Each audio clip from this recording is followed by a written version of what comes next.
Before we get started, I got to give a little shout out to Hafty. Hafty is the perfect layering shirt for women. It adds a sleeve and a neckline to all of your sleeveless tops, dresses, and jumpers and allows you to wear all of today's fashions without all the extra bulk and heat, but you get to do it modestly. So I've actually got one on. This is our brand new ruche sleeve, cuts off right here. It is perfect for this maxi dress and just gives me a more modest coverage, but it also lets me extend my wardrobe all year round. Go ahead and use Her Layered Life to save 15% off your first purchase. Go check us out at hafty.com.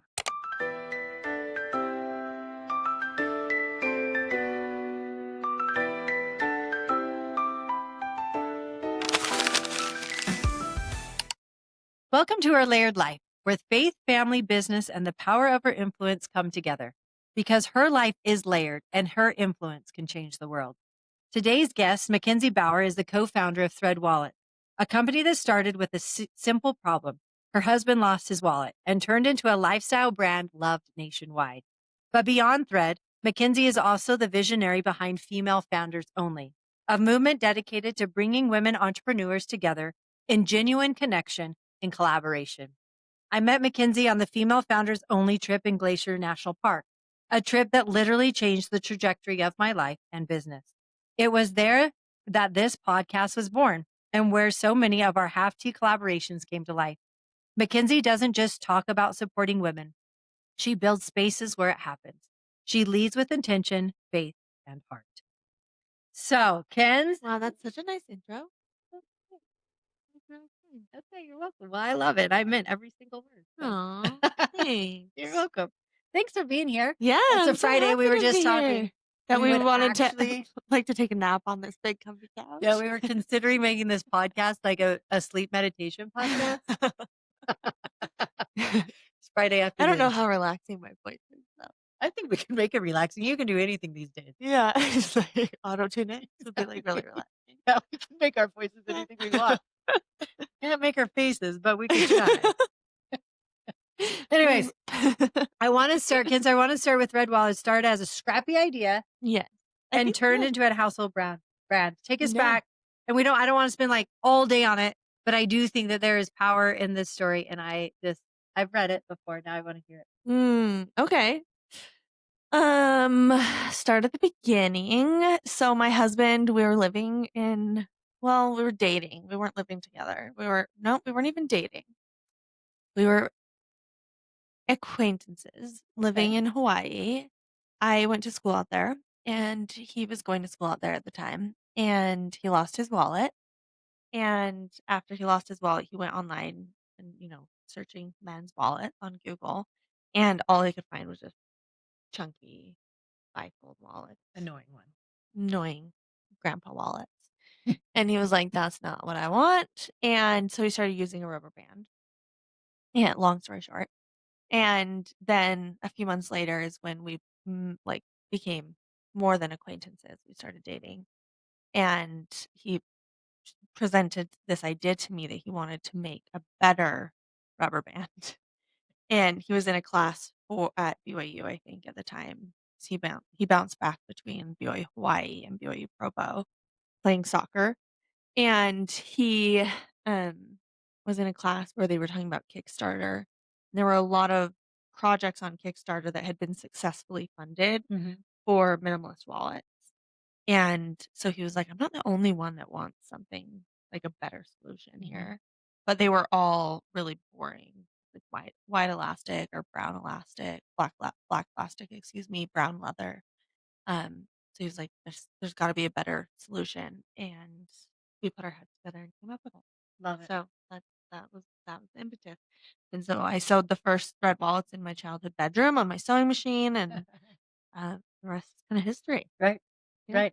So you guys were living in Hawaii, Mm-hmm. right, when you started dating, because you graduated from BYU, correct? Yep. What did you major in? I studied international cultural studies, and my emphasis, the track that I chose was peace building. Okay. Yeah. I love that. I just remember your stories. You're raising money right now for. Oh yeah, trying to raise some money.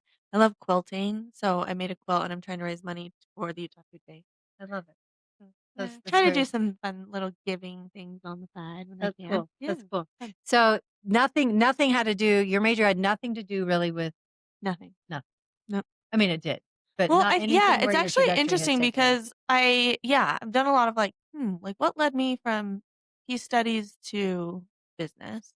Because they on the surface don't seem like they have to a lot in common.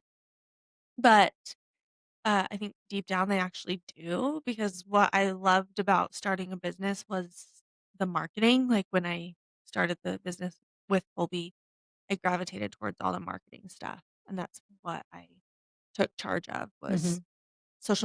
social media marketing, Instagram, all of that, email marketing, SMS, and community events, and at like brass tacks it's about bringing people together and helping them find something that they are unified over, right? Mhm. Like, Mhm. oh, we all have this in common.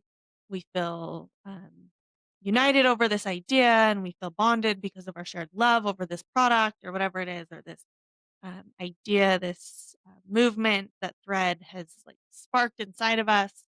And that's kind of what peace studies is all about too, is helping people find common ground, shared interests, commonalities to help them bridge their gaps in conflict. So I was like, oh, there actually is a lot of commonalities here because you're helping people establish like common narratives and tell stories, and good marketers do the same. So like, oh, it actually kind of like what I learned in conflict resolution actually did I think kind of help me become a better marketer because you were learning how to tell stories. That's true. That's Yeah. what marketing's all about, Yeah. is learning how to tell a good story. Tell me when when you I've just in personal conversations, you like to sew. Yeah, I do. Yeah, I don't always have a ton of time for it, but I do enjoy it. I stayed up way too late last night doing it you did? and catching up on Stranger Things. So I'm ready for season 5. I Yeah. love it. Yeah. What were you sewing last night? Another quilt. Oh, you're doing quilt. Yeah. So is quilting kind of Yeah, I what love you love? quilting. Yeah. It's fun. Like a little Interesting. puzzle. I like putting it all together. Yeah. Fun. So had you sewn your whole life? Like you just whipped out a wallet? I mean, it's like a straight stitch. It's the easiest thing in the world. And so is quilting when you're just doing straight lines. Um, yeah, I've always known how to sew. Like I learned how to sew. My mom got me a sewing machine when I was little. And so for the most part, I've always kind of known how to sew. Took sewing classes in middle school and high school and um then just yeah, kind of self-taught. Yeah. Would hem my own dresses and stuff like that in college when I would get stuff thrift things and probably like a year or so ago, Kobe got me a sewing machine for Christmas and I was like, okay, I like really need to just develop some more of my own hobbies and yeah, just fell in love with quilting. I love it. Love it. So a lot of the podcast is about like the layers of our lives, right? Like Yeah. women and all the different layers. And I'm just listening to some of the layers that I'm hearing, right? Is would be, yeah, you didn't graduate, you didn't get a degree in business, but the Lord seemed to on one of our podcasts, I think it was Alyssa, she said, God ordered my steps. And I thought that was I such a like cool way that. to, Yeah. to kind of, I Mm. don't know, simplify Mm. and Yeah, I like and the that. direction, but it sounds like to me, God was ordering your steps Yeah. even at a young age Yeah. with creativity and sewing, and if you Yeah. didn't know how to sew, Yeah. even a straight stitch, I don't know how to hop on it. I Yeah. wouldn't know how to make a wallet or Yeah. even know where to start, right? Really. Yeah. But But I wouldn't have, I'll I show you probably would how. yeah, maybe we could have a Yeah. little wallet making session. Our next But female founders only night. oh, Just yeah, I walking like through it. everyone Yeah, how I to love it. make their own product. Straight stitch thread wallet. But, I'm just seeing a lot of layers there that are starting to stack up and kind of lead you. Did you ever have like a aha moment when with thread? Like, oh, we're gonna make this into a company. Oh, or was that more of Colby's? Like, was it more of a Colby thing and you were just Oh, that's a really good question. I don't know if I've ever really thought of like if one of us had an aha moment. Um, so in 2014 is when we started ideating. That's like when we started dating and we were kind of first sewing those prototypes together and we began selling them at farmers markets and we got them into a few local retail shops, and then at the end of 2014, after we were married, that is when we really sat down and said to ourselves, "We need to decide where this is going and what's Mhm. happening with this."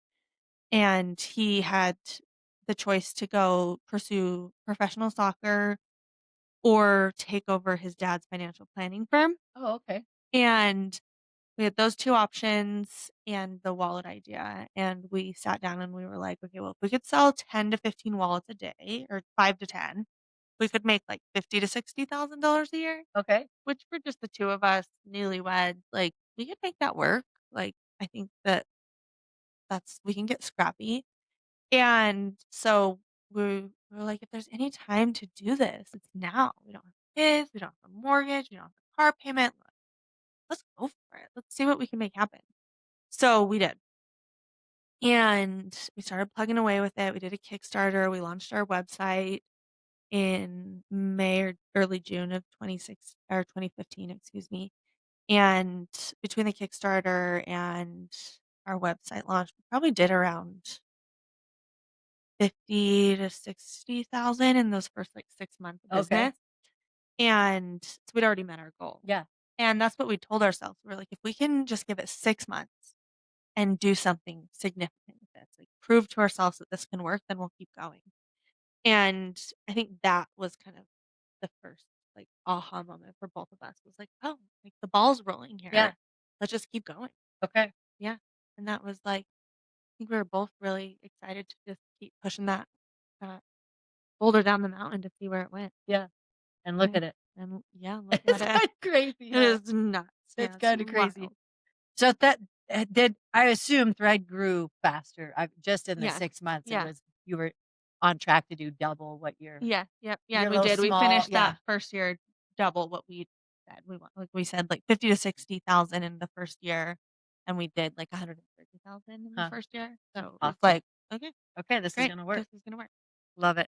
So, was there a point where you looked around and thought, "Okay, this dream is working, but I'm struggling to keep up?" Like, was there any Mhm. I'm sure there's been multiple points like that, but Yeah, the first like 2 years because we were doing all the production ourselves and the fulfillment ourselves. so were you were We were sewing them, sewing we were them. making the wallets and sewing them and like shipping them ours. So we had friends and family that would help us. Like, I don't want to diminish the fact that we had a lot of help from friends and family, but for the most part, it was just us out of our second bedroom in our little apartment our little Sewing house. wallets still? Yeah, we Like, you had and Colby just yeah, it in was there like so sewing he wallets? would yeah, the process that we use is called sublimation. So it was a big printer.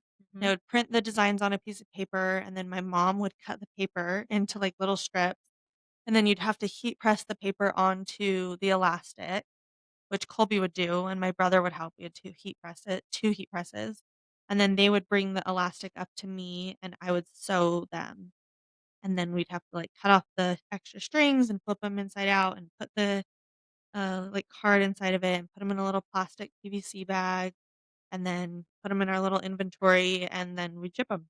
So it was like this whole process, and when orders got crazy, sometimes we'd have custom orders. We had some big custom orders in the early days from, like, Vivint and some other brands, and those really helped us, get our feet off the ground. But when that happened, we would have, um, seamstresses help us. Oh, you would. We'd, contract out seamstresses to help, and they'd come pick up the supplies off of our doorstep and sew them, and then bring them back, and so we had help with the seamstresses for 2.5 years. Really? That was, yeah, really helpful, and then but that was like the, "Oh my gosh, we're drowning here, like, Mhm. we need help. We cannot be doing this on our own," which was perfect timing because in 2016, I got pregnant with our first child, and I was like, "We can't. Like, I Yeah, can't be doing this. We can't be doing this." right. So, found a fulfillment center, moved everything over to China for our, supply chain, and it's been, I won't say smooth sailing, because obviously not smooth sailing, but it's been so nice to not have that, like, worry for Sure. fulfillment, like, doing it ourselves out of our house, and I'm gonna sew them and make them my own with my own hands. Yeah, I remember we were running half tea out of the basement. We had moved here. Cooper was just a baby. I mean, I was pregnant with Cooper. So we were running out of the basement, like in the bedroom, God. shelves Yes. everywhere, Yeah. built-in desk. That's why we chose that room because then like my office manager could work Yep. out the desk. We were running a kiosk out of the mall and I was about ready to have a baby with Clancy. I was like, guys, we have to find somewhere because I don't have any more room for any more babies. Yeah. We got to have this We're bedroom done. to start shifting kids around. And uh I just remember, like, I remember moving all the stuff. It was beginning of August, and I was due the end of August with Clance, and we were moving everything over the warehouse, and we finally got everything settled in, office space, and it was like this craziest weight. Like, Mm. literally, I could feel it. Yeah, it's like, oh, my home is my own home Yes. again. Yeah. Yes. So nice It to was come home so and be nice. like, oh, like I have a lot of friends that do their businesses out of their home or off of their own property. They even have like, separate garage on their property. I'm like I would just be working nonstop if I Yeah. just knew that I could like, oh, I'm just gonna go to the garage or Right. downstairs. Like, and it's so nice to just come home and be like, I'm just because I have my computer with me. I can answer an email really quick, but it's just different to be able to just like, Leave I'm it. home. Yep. Like this is my home. Yep. Yeah, it was There's such not an awesome. product laying around No, everywhere exactly. and packaging everywhere Yeah, and our garage was just boxes and oh, stacked, just stacked yeah, everywhere.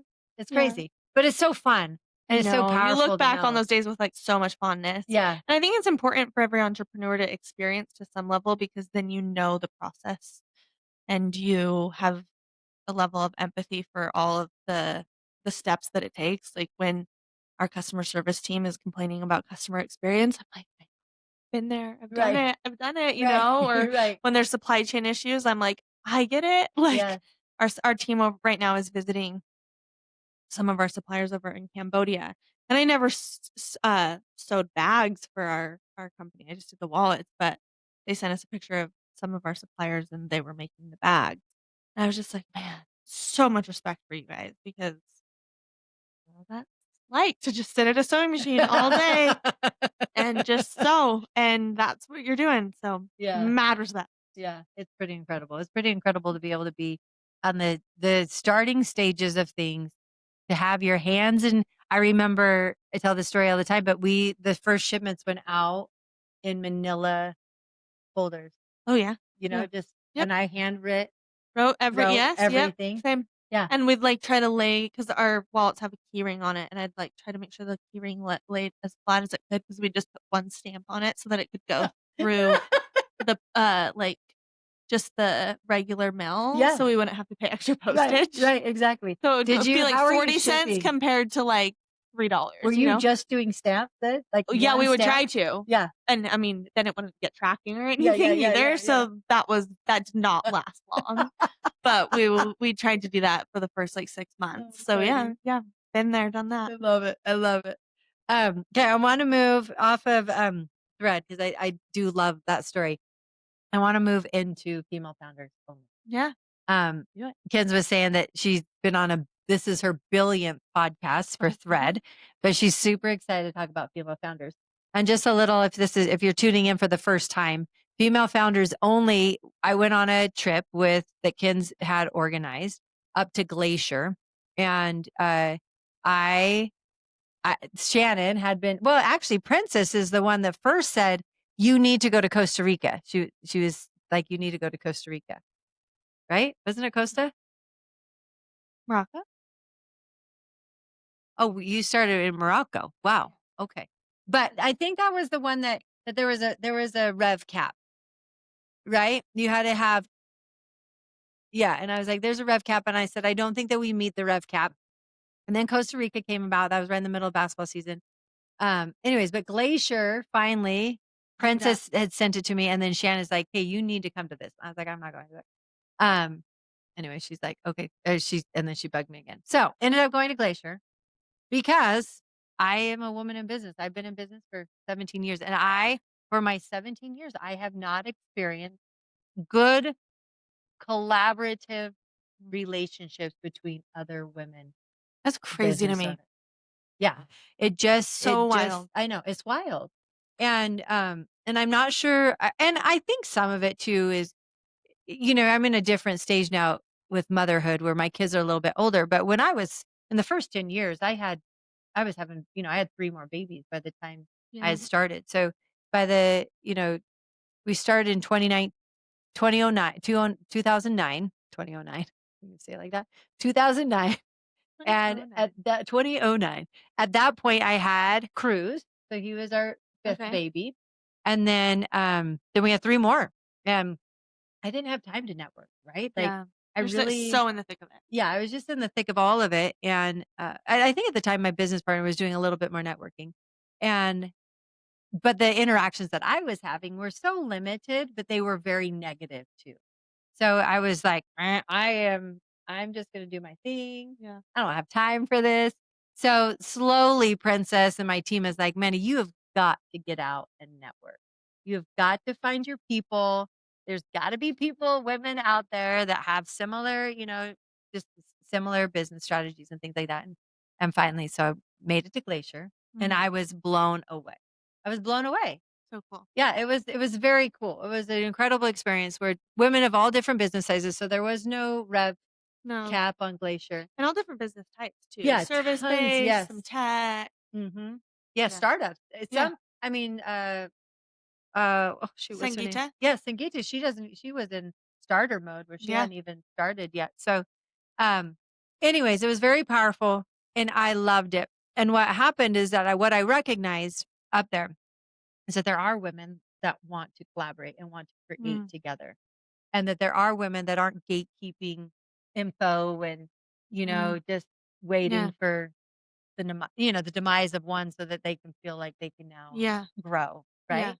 Because really, and I say this a lot, um, we were born to create. We really were, especially, I mean, we are God's children. We are down here to create and to learn Yeah. how to create and to be Yeah, I agree with amazing, that. right? Yeah.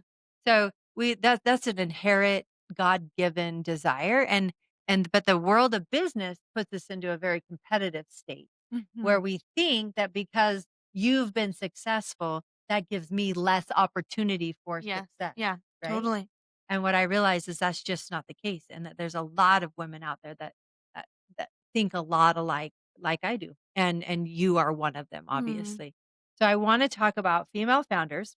Um, because it really is where our stories kind of connect. You built this incredible space for women in business, and it's the reason her layered life even exists. So, what sparked the idea, and what did you want women to feel when they came together I'm gonna under sneeze. that name? Go ahead. So, what sparked the idea? Because I mean, I don't know even how long it's been around. So, what was like your first? Yes. Was Morocco the first trip?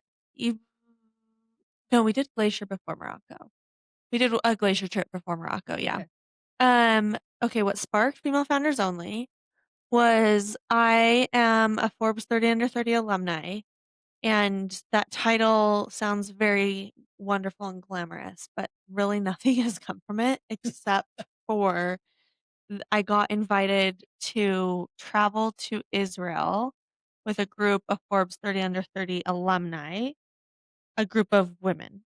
Oh, It was really interesting. cool, and I don't know exactly what led the organization to partner with Forbes, but there was a nonprofit out of Oklahoma called the Schusterman Foundation. They're a family philanthropy, and their whole like mission is to help educate people about Israel. It's a Jewish woman from Oklahoma, and so they have this family philanthropy, and part of their organization was to take groups of individuals over to Israel, and they do these trips, and they partnered with Forbes on one to take female founders over to Israel, and so they reached out for Forbes 30 Under 30 alumni to apply. I applied, I got accepted, and they paid for the trip, all expenses, and it was, like, incredible. I got the invite in, like, April, I think, or March to go, and by the time we went on the trip, I gave birth to Sunny in July, and the trip was, like, end of May, beginning of June. Oh, So wow. I was, like, very pregnant when we went, but I was Yeah. like, "I'm not turning this opportunity Oh, I love it. down to go to Israel Right. with a group of female founders from all over the country and even the world." There were some people from, different countries over there with us, and we went, and it was awesome. And I got back, and I just was like, man, I want to replicate that. That was such a cool opportunity to travel with women, to experience a different culture with women, to be out of our comfort zones all together. And I have a friend, Kylie, who used to have, she still has it, but it's not her primary business anymore, but a travel agency Mhm. basically. And it's that business of hers slowed down with COVID, but she still has all of her connections. So I reached out to her after having my baby and everything settled, that the dust settled with that, and just kind of proposed the idea to her like, "Hey, I had a really incredible experience with this. I would love to plan trips for female founders. Would you be willing to partner with that? Like, I think Mhm. I could get sponsors. Like, I've got a lot of connections because of Thread. I think that we could do this." And she was like, "Absolutely, let's make it happen." So I formed Female Founders Only, and that was kind of the first thing that we did was these 2 trips. We did one uh, in 2023, we did one to Glacier National Park and then a trip to Morocco. And we took 2 groups of women to on both trips, and they were both awesome, Mhm. just such incredible experiences. And then in 2024, we did a trip to Bali, and then 2025, we did Costa Rica and Glacier National Park again. And then the trips were so fun, but it was like not everyone can go on the trips. So throughout the year, we've just sprinkled in every month networking opportunities. But I feel like the term networking is kind of, if I'm using the word correctly, trite. Like it's just kind of like, Right. oh, a networking event. Like I don't feel like what we do is networking. Like I feel like it's community building. I think a lot of female founders feel what you've felt. They don't have community. They don't have friends who they can relate to who are building something. They have friends, but they don't have friends who are also building something, who understand what they're going through as a female founder who's building, who's experiencing the pain points of growing a business, who's uh, just struggling with the grind and the isolation and the mental health challenges and also the successes and the Mhm. wins that come with running a business. Right. It's really hard to talk about all the negatives just with average people, like, with citizens, your average Yeah. citizen. Like, when you're going through something really hard and you're like, "Wow, we didn't hit our sales goal," or, "Our website crashed," or, "Our email marketing agency, blah, blah, blah," like, normal people are kinda like well, I keep saying normal people, but people outside of who aren't building a business are kinda like, "Oh, like, they might just not understand the dynamic of it or like manufacturing issues." And then it's really hard to also talk to people who aren't building their own business about like, "Oh my gosh, we hit our first $1 million Right. in revenue," because they hear you made $1 million in revenue and they feel like like They're so loaded. they're so loaded, Yeah. they're rich, and it's like, no, that doesn't mean that I have $1 million. My business just made $1 million. Yes, Like, exactly. so you can't, like, it just is a really weird world to be in when you're building your own business. And so these events that we've hosted, that I started hosting were uh, have become like really safe, like friendship zones almost, like where we just get together and we do really fun things.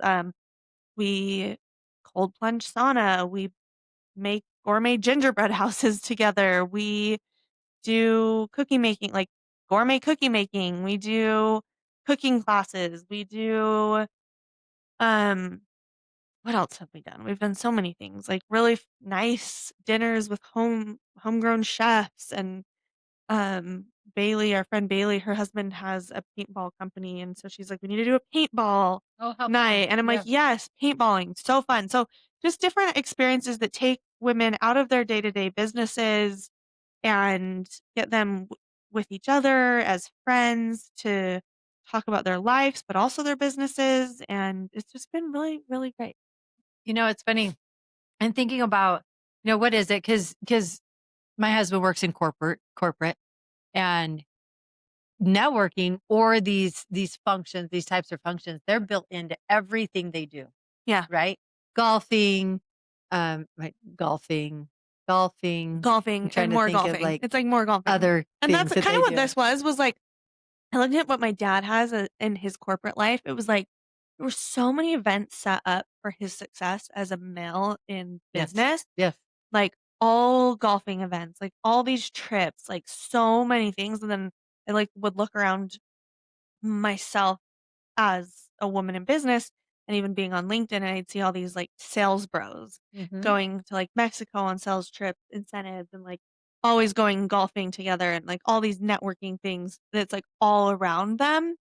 And then if you're a female founder and you're starting your own business, you're rarely taking time to experience something like that for yourself. So I was like, the whole vibe is kind of like my whole like at the when I was meeting with my the woman who helped me with my branding, it was like, "I don't like, this is, like, not your grandpa's country club." Like, we're maybe we will go golfing, which we have. We've gone golfing and we, like, Yeah, we broke did. shattered glass, like, Mhm. but, with the golf balls that we were hitting, but, um, I was like, "This is, like, the opposite of that." Like, again, we can go golfing, but this is like, while the men have been provided all of these incredible opportunities and experiences to travel and network and go to the country clubs and do all those things, what has been left for women? Not much. And this is for them. Right. Well, and it really is. I mean, even if you're, it really is for women that are running a business.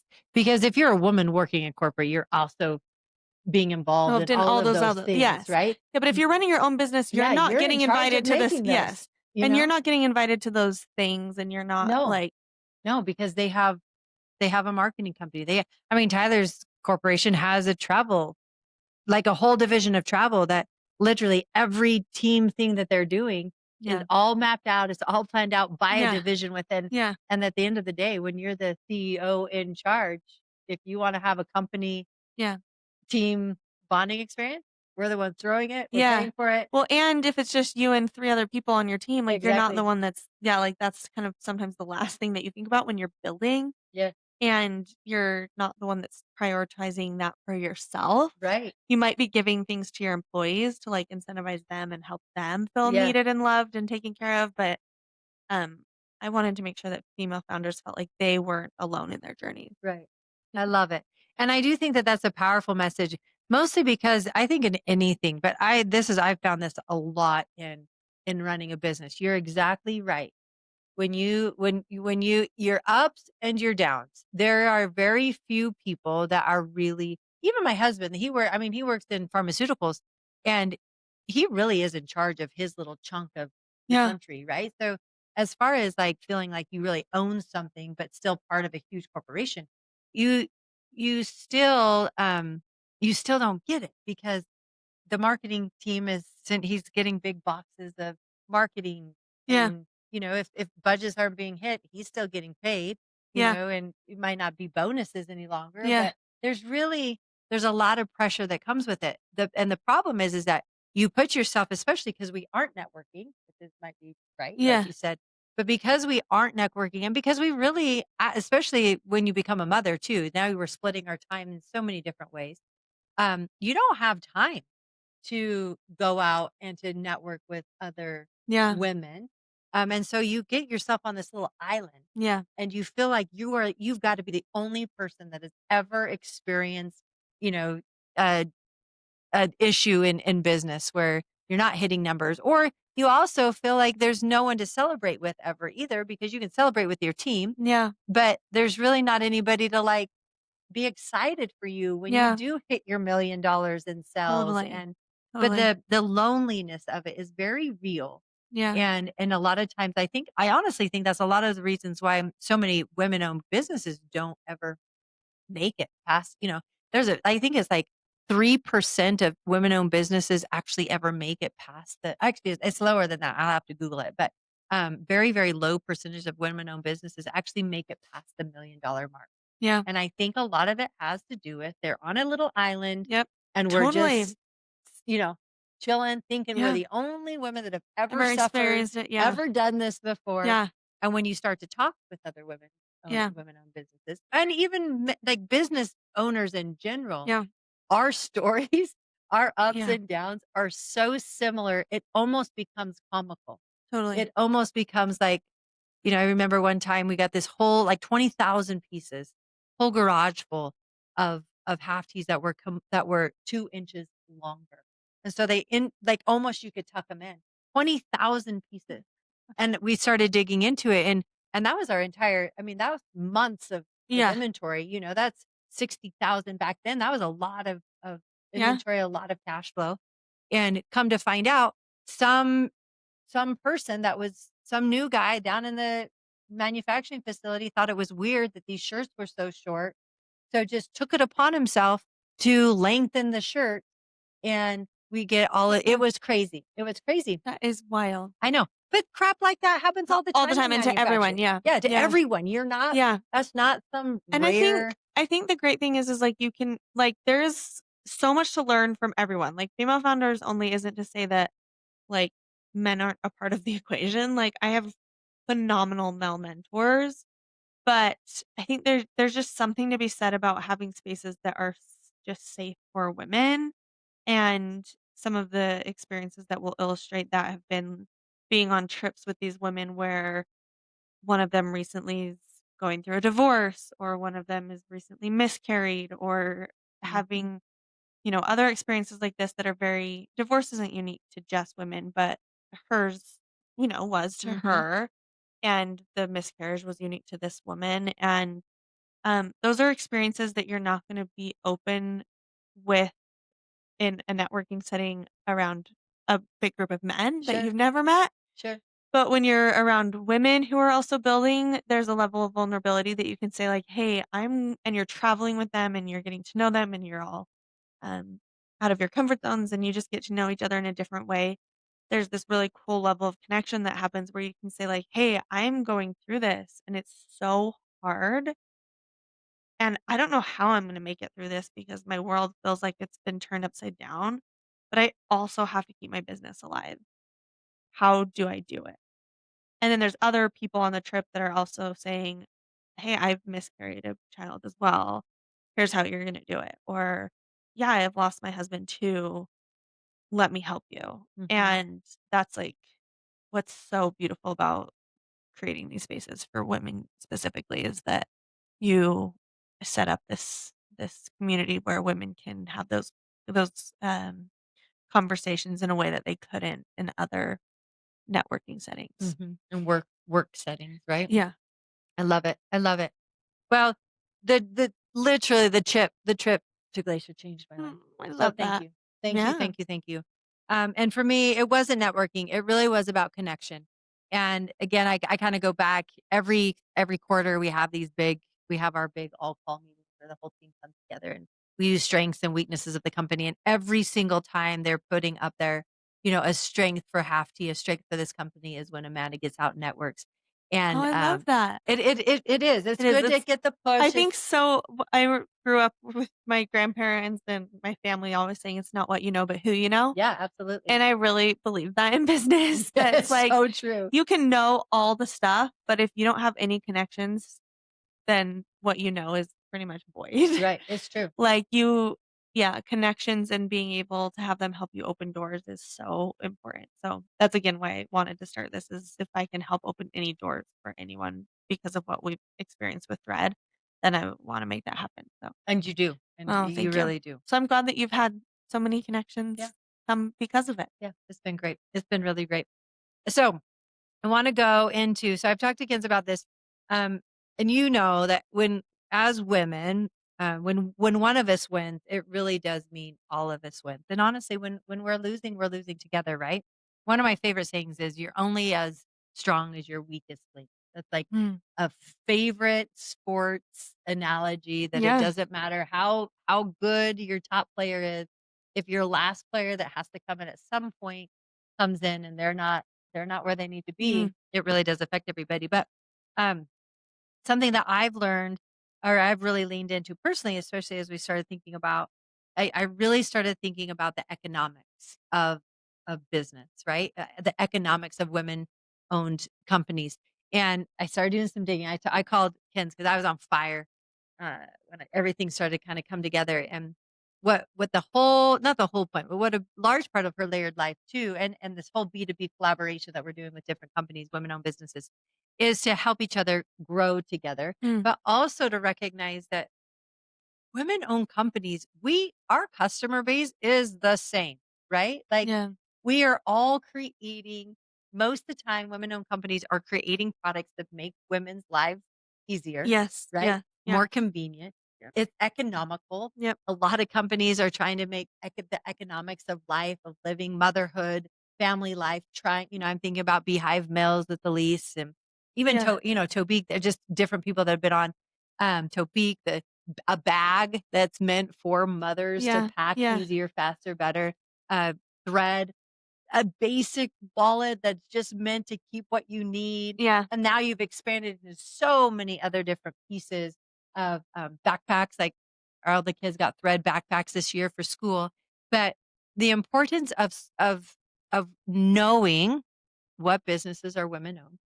So the Mm. statistic is in the US, 40% of businesses are actually women owned That's within the a lot. United States. Isn't that Yeah. crazy? Yeah. But the crazier statistic is that only 6% of total revenue coming from businesses is being generated from those 40% of women-owned companies. Wow. Isn't that Yeah, nuts? that's crazy.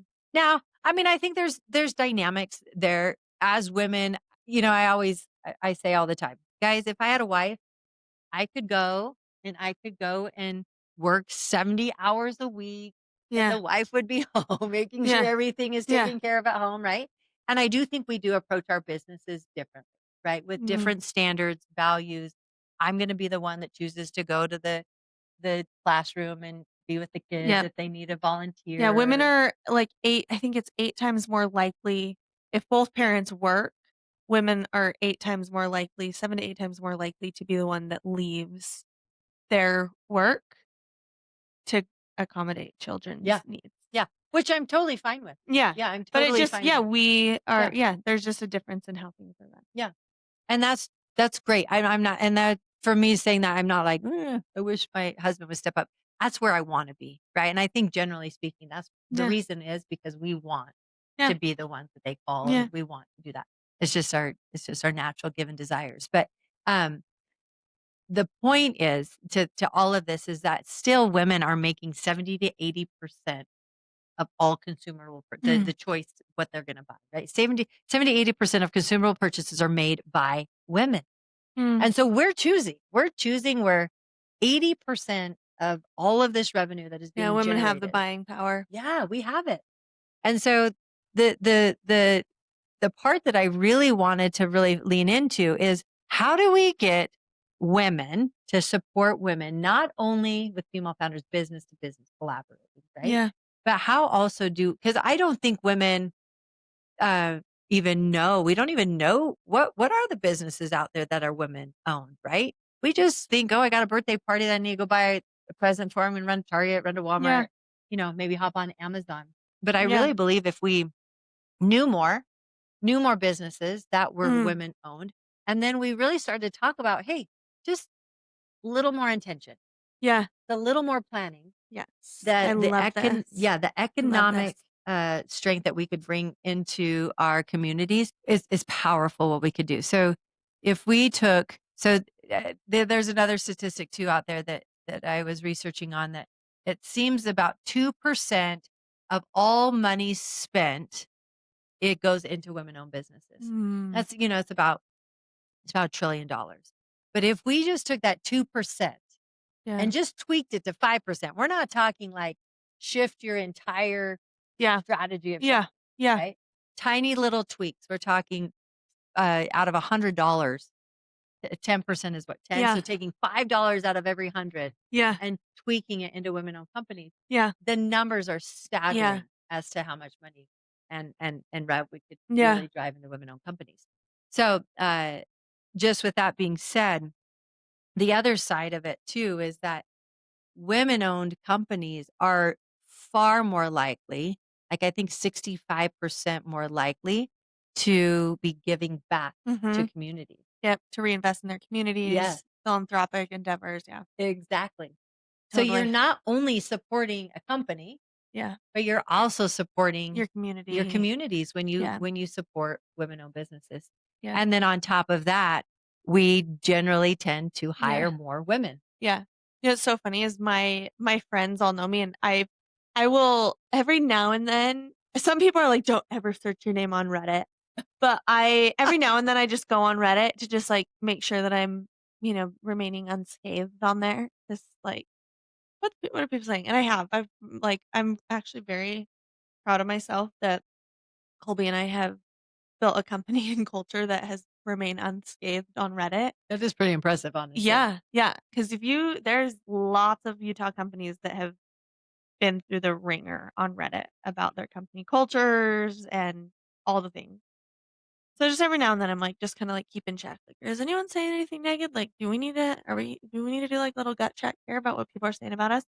And there was one time that the only time that I've been, like, really had a Reddit thread about myself was I posted on my Instagram about how I hate when people buy dupes. Oh, interesting. Yeah, Yeah. and they were like, "What are your thoughts?" Like, Mckenzie Bauer says, "Don't buy dupes," and I was like, "If that's what people are upset about, then, like, I'm actually doing it right." And my friends all know me that, like, I will give them crap if they're like, "Oh, it's the Amazon dupe." I'm like, "What the heck are you thinking?" Yes. Like, don't buy the dupe. Like, if someone is a creator and has created even if it's not a female-owned business, I'm like, buy it from the actual company. Yes. Like, someone created that, buy it from them. Yes. Don't buy it from Amazon. Don't buy it from some Chinese random company because, like, here's my thought process. Even if it's a Lululemon versus, like, the Amazon dupe, Lululemon or Free People and the Free People dupe, like, people are always like, "Oh, the Yes, they Free love People those. dupe." Yes. I'm like, Free People still invest in their community. I've been to their campus in, Philadelphia. They still host community events. They still do and I'm not saying Free People is, like, they still are not the most ethical company, and I'm not saying Lululemon is perfect, but, like, if you go to Amazon, you're just buying it from some, like, Chinese Yeah, corporation it's true. that does not invest in any community here in America. And so, like, if you're talking about, like, supporting female founded, like, that goes even a level deeper, but I'm just like, "Stay away from the dupes," and especially when it comes like, that's the top level, and then going further, I'm like, if you're wanting to support a female founded brand, like, don't buy the dupes on Amazon. Like, Right. I see it all the time, influencers will pop up and be like, "Guys, I got this sweater, blah, blah, blah, dupe on Amazon," and I'm like, "You could have found that exact same sweater, and it's probably a little bit more, but you could have bought that from a female-founded brand." Right. Like, yeah, it takes a little bit more time, it takes a little bit more planning. You could have gone down the street and bought it at a local boutique. And when your dollars stay in the community, they go farther, the taxes stay in the community, like, it just makes it such a difference, I and know. so You're right. You're right. I I yeah, hadn't even I'm thought about like, yeah. I love that you've been on the Free People campus. I love that you have Yes, I've seen seen it, and, like, even Lululemon, it's like they again, right, and that's not okay. Yeah. perfect, and so don't like, if you're listening to this, don't be like, "Mackenzie is like a Lululemon," like, I'm not an advocate for, like, all things Lululemon, but there are companies that are still trying to be more intentional about they have races here in this or Mhm. support athletes and ambassadors here in the United States, and they have creative events here in the United States, and they partner with like we did a collaboration with Free People Movement, and like they've partnered with us, which is our company, and they've done things with us, and it's like so try to find companies that are still holding on to some of that like authenticity.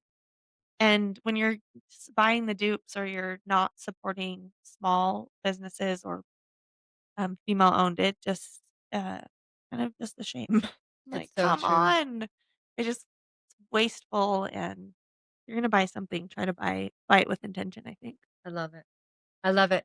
So just like an example of that, I mean, I think Ken's just gave us an awesome one, but, I normally normally we'll just go to Walmart and we'll buy backpacks, right? Mm. And that was one little shift that I did this year for school is I said, guys, you're going to get a really nice backpack. We're going down to Thread. We're going to buy Oh, a you're so backpack. nice. No, I know. That's not the point, right? But the But point truly. is, it was more expensive. And I went and bought 3 backpacks.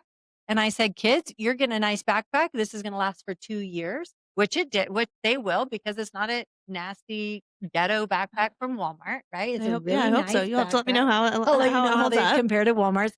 They're already tracking very well. But it was that tiny little shift. And guys, I'm not even spending more money because I still got to pay $25 for a backpack at Walmart that's going to Yeah. last 6 months, Yeah. right? Yeah. I'm buying quality. We will need to, we'll buy it. Hopefully Yeah. they won't lose it, which Covington, we don't know where his is currently, but it's okay. I'm breathing through it. But a lot of times you're also buying quality, and it may seem upfront to be more Yeah. expensive, but the longevity of the product itself Yeah. is going to outlive the dupes Yeah. and the Oh, cheaper, 100%. right? 100%. And what the company is doing to invest and give back in the community, like what Thread is trying to do to, invest and put back into the community and community events and athletes and our employees and people that we're trying to support makes such is so different than who Walmart is trying to support. Right. And so yeah, at the end of the day, I think it's just really important to be intentional about where your money's going. You're working hard for your money. So be intentional about it. And the other thing is if you are wanting to buy something on Amazon, like I have done this where if I search for it on Amazon, I'll often go to the person's website after and, like, if I come across it on Amazon, because Amazon's a great place to find brands too, like, "Oh, that's like, I've never seen them," or like, "Oh, that's cool," and then I'll go and purchase it on their website. That is so that this is a gem, right? Because I don't think people understand. Yes, Amazon is fine. It's great. It's a necessary evil in our world, right? But if you think you're supporting a business Yeah. on Amazon, Yeah, the you're way you're you're really not, not. because the profit margins are so minuscule on Amazon. Companies are just barely Yeah. making enough to make it make sense. And we can't take care of our customers through Amazon. Exactly. So if anything ever happens to your product or anything on Amazon, like, we can't like, we can send you a replacement and stuff, but we don't have your email, we don't have your communication, so it's just, like, not as personal, and if you have issues with it and you reach out to us through our website and it's just such a way better experience through our website. So, like, with Thread, like, if you wanna buy something, like, go to our website and buy it. We've got a better selection there anyway. Mhm. Um, but yeah, we'll take better care of you because we can. Like, we Right. have more of your information, which is yeah, it kinda sounds scary, but Amazon just doesn't give us anything of the Right. customers. They withhold all of that, and so we can't, like, see anything Right. really. So it's like if there's an issue, it's like, sorry, like, we can't like, yeah, like, it's just very minimal what the information they give us. Well, in all honesty, shipping has become actually very, I mean, free shipping is always the lure, but we're able to get packages out quite quickly. We have Same.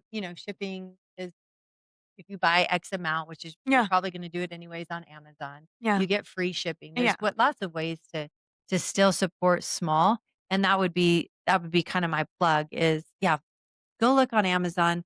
But if it makes sense, go shop from their site. There's so much Yeah. more benefits to shopping, and it really does support the company on such a Yeah. better level than finding Yeah. yeah, I've, finding it like on I've Amazon. reframed the way when I spend money anywhere, whether it's, like, at a restaurant or, like, clothing that I'm buying online, is it's not just, like, a purchase, it is an investment in that company. I Like, love am I it. willing to put my money into that company as, like yeah, like, if I have to spend a little extra for that over like, a dupe or, like, something cheaper on Amazon or something, like, that's okay because I'm investing a little bit in them because I believe in them and their company and their mission, and I want to see them win over Yeah, some like Amazon. sure, sure. So the one of the layers that I love about Thread and what I love about most of the women-owned companies that I have interviewed is they really are so invested in their community. And Thread does thrive in community. I mean, right now, you you sewed a you sewed a quilt No. Yeah. for but it's those tiniest little things that we don't Yeah. think about that is happening, I believe, way more often than a lot than most of us know, but particularly in women-owned businesses, the tiniest little things, and then the big things that one of Mm. my favorite stories is Lindsay White with the little milk bar, doing a soda bar at her alma mater's basketball end of year Yeah, banquet so because it's cute. in a lower income. They don't Yeah. have money for a budget for that, and so Yeah, she's amazing. it's just the little things, right, that we just Yeah, don't the realize is awareness. happening, Yeah. in women-owned companies. But what is one of your favorite, uh, things that you support or Mm. nonprofits that you guys love to work with? Well, I love supporting my friend Emily started the Policy Project, Okay, yeah, that's and they are an organization in our state that does policy work, or helps to get policy changed in the state to better the lives of typically minority individuals in our state. So the first initiative they did was the Period Project. So mhm, they got legislation passed so that there would be period products in all K through 12 schools, so that young girls, when they were at school, wouldn't have to worry about whether they had pads or tampons if they started their period at school. Because there's a lot of women who and young girls who don't have access to period care regularly. And then they've done, like, the Safe School Project where, is it Safe School Project? I think that's what that one was called, where they changed legislation so that kids don't have their, phones at school, which I think is really great.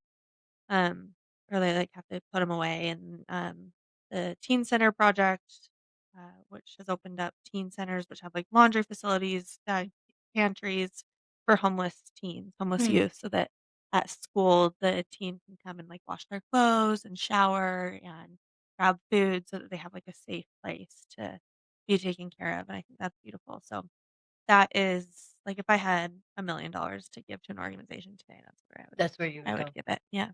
I love it. I love it. Um, is there anything else about female founders only that we haven't talked about that you would like to talk No. about? I just want people to come. Come to our events, yeah, come travel with us. Yeah, just come hang out. Follow us on social media. It's fun. We have a good time. And we really do, and I think that your social media with female founders only, if you are, if you're like, "Oh, yeah, I'm gonna do better," right? I'm gonna buy more intentionally with a little bit more heart. I really do wanna support women-owned businesses. Female founders is actually a wonderful place to find, And we try to post a lot yeah, about women-owned companies. yeah, So that's a really because I do think a lot of this is education and it's just bringing more awareness because I believe as women, we will make the right decision and we can and we will choose to be more intentional because I feel like it's innate within us, but we just don't know. And yeah, when we don't know, we just go to the yeah, quickest, fastest, easiest, most yeah, convenient. yep, And if totally. We don't yeah, have time. no, So, that's one of my biggest things in life is to make giving and to make, connection and everything just as easy as possible for people. that's wonderful. So if you're looking for women-owned companies, follow female founders only, Yeah, because you will be able to find a lot of great that. resources Yeah, great and resources there. connection. And then if you are a woman that is in the throes of running a company or starting a company, uh, we both invite you to come join Female Founders Only because it really is a wonderful Join our place. cult. Yeah, join it. Let's go. Drink the lemonade instead of the Kool-Aid. That's awesome. Drink the buy. Yeah, that is my Okay, yeah, cultish just drink. drink of choice. I love it. So you've built incredible things. You've built Thread, Female Founders Only, a family. But with every high, there's also valleys. Can you just really quick, can you just talk about how you've learned to weather the ups and downs of business and life?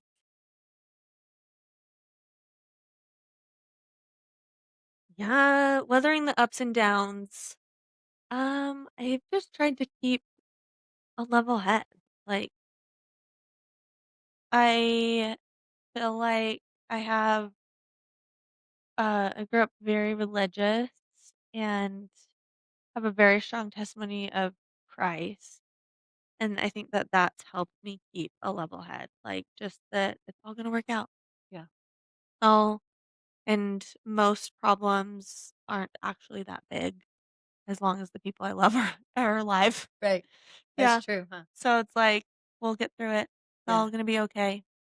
And if it's not okay now, it'll be okay tomorrow or the next day, you know? So Yes. just kinda trying to keep that a perspective that it's gonna be okay, and it's gonna be good. I have a another tattoo on my arm that says, "Life's been good to me so far." So I just kinda Oh, I always like that. try to remember that. It's a lyric from one of my dad's favorite songs, and that, um, like, yeah, kinda my perspective is that just, like, life's been good, and, there's been hardships and there's been trials, but I still think life's been really good, so In we're just gonna church keep that going. a couple weeks ago, it was so good, and we were talking about how do we remember we're children of God, first of Yeah. all, right? And if we showed up to life remembering that, Mm. how much well, 1, how much better would we show up personally, but also how would we treat others if we also remembered others were children of God, right? Mm.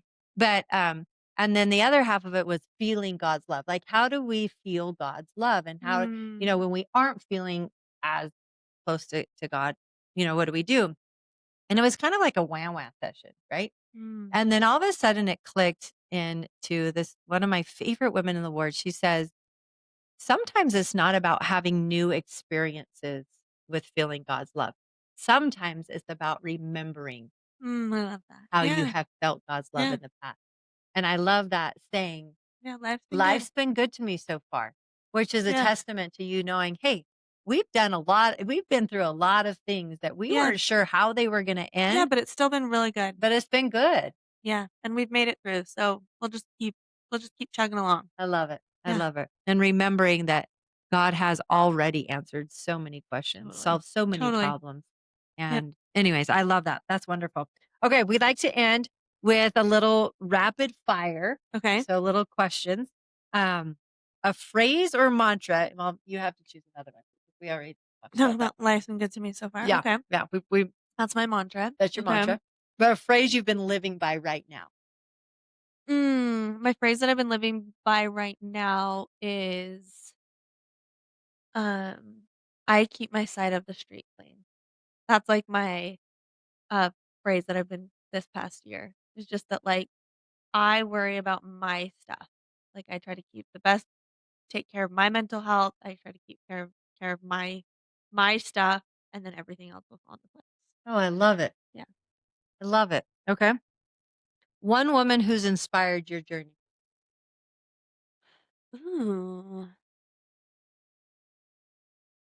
Kristen Andress. Love her. You love her. Yeah. I do love her. Yeah, she's She so seems great. so real and genuine, and she really is trying to do Yeah, she's her doing best. so much good. Her and Emily Bell McCormick together are just a powerhouse, and they, they're a powerhouse team with what they've done with the policy project and changing policy, but Kristen is yeah, she's a good friend of mine, and I've just always admired her. Sorry, this is not rapid fire. She just is yeah, she's a mom. I the first time I came across her, I was like, "Wow, she's been such a great support to her husband, and they're so rooted in their faith, and they've built really remarkable businesses together, and they have done it and kept their kids centered on their faith and service, and I just am like, "That's what I want for my family," so I just really admire her. I love it. She's Yeah. a good woman. Yeah, she is. A business decision you made from intuition that paid off. Uh, or we made a bag that like, we custom made a bag. It never got into the hands of Taylor Swift, but we custom made a bag for Taylor Swift and posted about it on social media, and it, like, went viral. So Oh, that it was really did. fun, yeah. So, yeah, That's that awesome. was fun, yeah. So That's it paid fun. off in just that it went viral, Yeah. and there was lots that happened, like, got on the news because of it and Oh, stuff, that's and awesome. though I don't know if she ever got it, but it was still fun. That's cool. Yeah. That's cool. I saw that social hype. It honestly made it feel like she did get it. Yeah, I mean, she might have. Yeah. We got it to Travis Kelce's locker, Okay. and we got the package delivered, but whether or not he opened it and yeah, I don't know. I love it. Ooh, you'll never know. We'll never know. Well, you might But, actually. well, we're still praying. I love it. Okay. What's been your favorite purchase of the year? Favorite purchase of the year? Dang.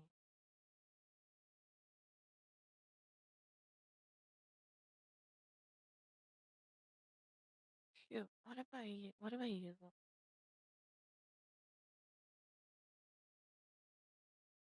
Sorry, I have to edit out all this silence. Sorry, I'm trying to think. This is not rapid fire. I shop a lot. Oh, my chickens. Oh, yeah, you love your chicken. Yeah, we bought chickens this year. Yeah, you were telling me all about your chicken. Yeah, we got chickens, and I Okay, love my chickens. We get okay, eggs, fresh eggs every day, and it's great. okay, I love it. Yeah, see? How'd that take you so long? Yeah, well, I was just thinking of like a not a living thing. Yeah, yeah, yeah, I was yeah. thinking of yeah, I wasn't thinking of a living creature. But yeah, my chickens. Okay, I love it. All right. What is your favorite way to recharge? I love naps, and I love going on walks, and I love quilting and watching Stranger Things. I love it. I do love just, like, putting on a good show and just quilting. Chilling. Yeah. Love it. What's one thing you want every woman listening to remember about her influence? Mm. Um, I this is kind of I don't know if this is what you wanna hear on your podcast, but I just got this pin that is, like, another mantra that I kind of live by, but it says, "Well-behaved women seldom make history." And, I think it's Eleanor Roosevelt that said that, and so I think that just every woman, like, don't be afraid to shake things up. Like, you don't have to stick to the status quo, you can get in there, make your like, messy's okay. Mhm. Like, get in there and make things different, whether it's your home life or your business or whatever, like, you can don't be afraid to try new things and, yeah, just be creative and go for whatever you're wanting to change up in your life, do it. I love it. I love it. I love it. Jens, thank you for Yeah, being thank you, this was so it was fun. I fun. love Thank you it. for Female Founders Only. Thank you for showing what it really looks like to lead with Oh, intention. you're so sweet. Thank you. You've reminded us that when women support women through business, through faith, through community, we all rise together. Mm. You can connect with Mckenzie on Instagram at Mckenzie Bauer. Connect at Female Founders Only. Thread, of course. Shop online. And remember, when women support each other with intention, we rise together. And remember, when women support each other with intention, we rise together. Your dollar is more than currency. It's influence, it's change, it's empowerment. So until next time, let your choices shape the world you want to see and love every layer of your life. Mwah.